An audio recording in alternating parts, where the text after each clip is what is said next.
কিভাবে একটি ব্যাঙের ছানা বড় একটি ব্যাঙে পরিণত হয় তা প্রকৃতির সবচেয়ে চমৎকার ঘটনাগুলির মধ্যে একটি। আর এই ভিডিওতে আমি আমার পরবর্তী 50 দিন কাটাতে যাচ্ছি 20টি ব্যাঙের ছানাকে বড় ব্যাঙে পরিণত করার জন্য। এটি মোটেও সহজ কাজ ছিল না, কারণ তাদের দেখাশোনা করতে হয়েছে। প্রথম দিনে আমি একটি কাচের অ্যাকুরিয়াম নিয়ে নিলাম এবং যা যা উপকরণ লাগে সবকিছু হাতে নিয়ে নিলাম। এখন আমি অ্যাকুরিয়ামে কিছু কালো এবং কিছু সাদা বালি দিয়ে দিলাম, তার উপরে কিছু পাথর দিয়ে দিলাম। অ্যাকুরিয়ামটি সুন্দর করে সাজানোর পর আস্তে আস্তে করে জল দিয়ে অ্যাকুরিয়ামটি ভরে দিলাম। এখন ব্যাঙের ছানাগুলিকে ছাড়ার পালা। আমি আগে থেকেই কিছু ব্যাঙের ছানা অনলাইন থেকে অর্ডার দিয়ে রেখেছিলাম, যেগুলি বড় হয়ে এমন হতে পারে, আর এটা হচ্ছে আমার প্রিয়। এখন আমি ছানাগুলি আস্তে করে নিয়ে একটা একটা করে অ্যাকুরিয়ামে ছেড়ে দিচ্ছি। অ্যাকুরিয়ামে প্রবেশ করার পর তারা ভীষণ খুশি, কেউ আবার বন্ধুও বানাতে লাগলো। কিন্তু এই ছানাটা বারবার গ্লাসে ঠোকর মারছে কেন? মনে হচ্ছে এর ব্রেন কাজ করছে না। একে দেখে মনে হচ্ছে যে সে খুব শীঘ্রই মারা যাবে। দ্বিতীয় দিনে আমি ঘুম থেকে উঠে দেখলাম যে ওরা বিভিন্ন জায়গায় কোনো রকম নড়াচড়া করা ছাড়াই বসে আছে, যেটা দেখে আমার মনে হলো যে ওরা আসলে ভালো নেই। তাই আমি এই সমস্যার সমাধান করার জন্য একটি অক্সিজেনের মেশিন অ্যাকুরিয়ামে ফিট করে দিলাম, যেটা থেকে সাদা বুদবুদে অক্সিজেনের বাবলস বেরোচ্ছে। কিন্তু এতেও কোনো কাজ হলো না।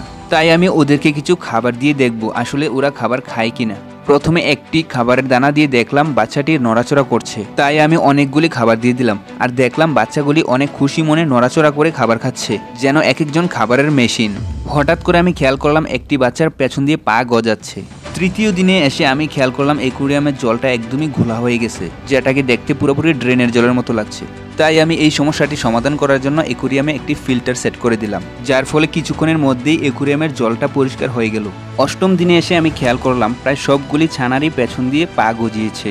এদের মধ্যে 2-3টা ছানাকে দেখে মনে হচ্ছে এরা অসুস্থ, আর এই ছানাটা ইতিমধ্যে মারা গেল, যেটার জন্য আমি মোটেও প্রস্তুত ছিলাম না। প্রকৃতিতে জন্মানো প্রতি 5টার মধ্যে 4টাই মারা যায়, আর একটা ব্যাঙই প্রাপ্তবয়স্ক হতে পারে। নবম দিনে এসে দেখলাম যে এই ব্যাঙের ছানাগুলির পেছনের পাগুলি বেশ বড় হয়ে গেছে। এটার জন্য বার্গার দিয়ে সেলিব্রেট করা দরকার। চলো বার্গার বানানো যাক। প্রথমে আমি কিছু স্যালাড পাতা নিয়ে নিলাম, তারপর সমস্ত উপকরণ নিয়ে নিলাম যা যা বার্গার বানাতে লাগে। লেটুস পাতাগুলিকে সুন্দর করে ওয়াশ করার পর সেগুলিকে ছোট ছোট পিসে ভাগ করে নিলাম, তারপর গরম জলে দিয়ে সিদ্ধ করে নিলাম। প্রথমে একটি লেটুস পাতা দিয়ে তার উপরে একটি মাংসের টুকরা এবং বিভিন্ন মশলা দিয়ে বার্গারটি তৈরি করে নিলাম। এখন শুধুমাত্র খাওয়ার পালা। আমি বার্গারগুলিকে দিয়ে দিলাম, এখন দেখা যাক ওরা খায় কিনা। হ্যাঁ, ওরা খাওয়া শুরু করে দিয়েছে। মনে হচ্ছে ওরা খুব মজা করে বার্গারটিকে খাচ্ছে। যাক, আমার বানানো বার্গারটি ওদের কাছে পছন্দ হয়েছে। এই হলুদ বাচ্চাটির পেটের সামনের দিকে আমি কিছু একটা দেখতে পাচ্ছি। আমার কাছে এটা দেখে মনে হচ্ছে বাচ্চাটার সামনের পা গজাচ্ছে।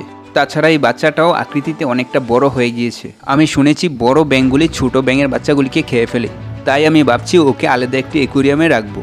তাই আমি নতুন একটি কাচের অ্যাকুরিয়াম নিলাম। প্রথমে কিছু পাথর বসালাম, তারপর কিছু কালো বালি, কিছু সাদা বালি এবং পাথর সহ বিভিন্ন উপকরণ দিয়ে অ্যাকুরিয়ামটিকে সুন্দর করে সাজিয়ে নিলাম। দেখতে দেখতে আরও 3 দিন পেরিয়ে গেল, আর এদিকে হলুদ ব্যাঙের সামনের পাটিও বেশ বড় হয়ে গিয়েছে। আমি আরও একটি জিনিস খেয়াল করলাম, ব্যাঙটির লেজটা আস্তে আস্তে করে ছোট হয়ে গেল। সবার আগে এই ব্যাঙটাই বড় ব্যাঙে পরিণত হবে।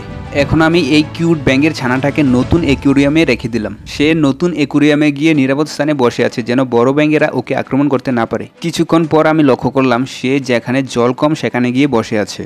আসলে ব্যাঙ জল এবং স্থল 2 জায়গায় বসবাস করতে পছন্দ করে। এই জন্যই আমি অ্যাকুরিয়ামটা বানানোর সময় কিছুটা জল এবং কিছুটা স্থলভূমি বানিয়েছিলাম। আর এটার সুবিধাটাই উঠাচ্ছে ব্যাঙটি। সে লাফিয়ে লাফিয়ে উপরের দিকে উঠে গেল। কি, সে লুকাচ্ছে কেন? সে হয়তোবা কোনো কিছু একটা প্ল্যান করেই এমনটা করছে। আমার কাছে মনে হচ্ছে এই প্রজাতির ব্যাঙের শিকার ধরার এটাই বিশেষ টেকনিক। প্রথমে ওরা নিজেকে লুকিয়ে রাখে, যখনই শিকার সামনে আসে তখনই ওরা ধরে শিকারকে খেয়ে ফেলে। এদিকে আমি লক্ষ্য করলাম এই হলুদ ব্যাঙের বাচ্চাটার মতো আরেকটি ব্যাঙ বড় হচ্ছে, ওইটার কালার হচ্ছে অরেঞ্জ। আমি আশা রাখছি বিভিন্ন কালারের ব্যাঙ আমরা দেখতে পাবো। এখন আমি লুকিয়ে থাকা ব্যাঙগুলির সামনে কিছু পোকা দিয়ে দেব এবং পরীক্ষা করে দেখব যে ওরা আসলে খায় কিনা। প্রথমে ওদের কোনো রেসপন্স দেখা যায়নি, কিন্তু কিছুক্ষণ পরেই একটি পোকা ব্যাঙের সামনাসামনি যেতেই খপত করে ধরে নিল। এখন আমি শিওর হলাম যে আমার ধারণাটা ঠিকই ছিল। একের পর এক পোকা সামনে আসছে আর ওরা গিলে খেয়ে ফেলছে। সত্যি দৃশ্যটা দেখতে খুবই মনোমুগ্ধকর। আমরা দেখতে পেলাম এই ব্যাঙটাই সবচেয়ে বেশি খাবার খেলো। এখন এই ব্যাঙটি যখন একটি খাবারকে মুখে নিল তখন তার সঙ্গী তাকেই কামড়ে দিল। এটা খুবই হাস্যকর। হঠাৎ করে খেয়াল করলাম একটি বড় বাচ্চা ছোট বাচ্চাকে গিলে খেয়ে ফেলছে। আসলে ওরা পোকামাকড় ধরে খাবে এটা স্বাভাবিক, কিন্তু নিজেরাই নিজেদেরকে খেয়ে ফেলছে।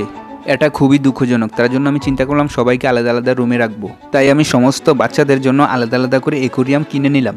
এবং যা যা উপকরণ লাগে সবকিছু নিয়ে আসলাম। তারপর আস্তে আস্তে করে অ্যাকুরিয়াম সাজাতে লাগলাম। এই কাজটা মোটেও সহজ ছিল না। যাই হোক, কি আর করার, আমাকে তো তৈরি করতেই হবে। তাই আমি একে একে সমস্ত অ্যাকুরিয়ামগুলি সাজিয়ে নিলাম। এখন আমরা প্রতিটা আলাদা আলাদা ব্যাংকে আলাদা আলাদা অ্যাকুরিয়ামে রেখে দেব। প্রতিটি বাচ্চা আলাদা আলাদা অ্যাকুরিয়ামে নিজের মতো করে বাসস্থান খুঁজতে লাগলো। আমি সিদ্ধান্ত নিয়েছি এই বাচ্চাগুলিকে প্রকৃতির মাঝে ছেড়ে দেব, যেখানে থাকবে জলাশয়, ঝোপঝাড় আর পর্যাপ্ত খাবার। এই ছোট ছোট কিউট দেখতে ব্যাঙের ছানাগুলিকে এত বড় ব্যাঙে পরিণত করতে পেরে আমি সত্যিই খুবই আনন্দিত। 20টা ছানার মধ্যে 15টাই বড় ব্যাঙে পরিণত হয়েছে। তো বন্ধুরা, ভিডিওটি ভালো লাগলে একটি লাইক দিবেন আর একটি সুন্দর কমেন্ট করে জানিয়ে দিন আপনার কোন প্রজাতির ব্যাঙ সবচেয়ে বেশি ভালো লাগে। আর হ্যাঁ, চ্যানেলটি সাবস্ক্রাইব করতে ভুলবেন না কিন্তু।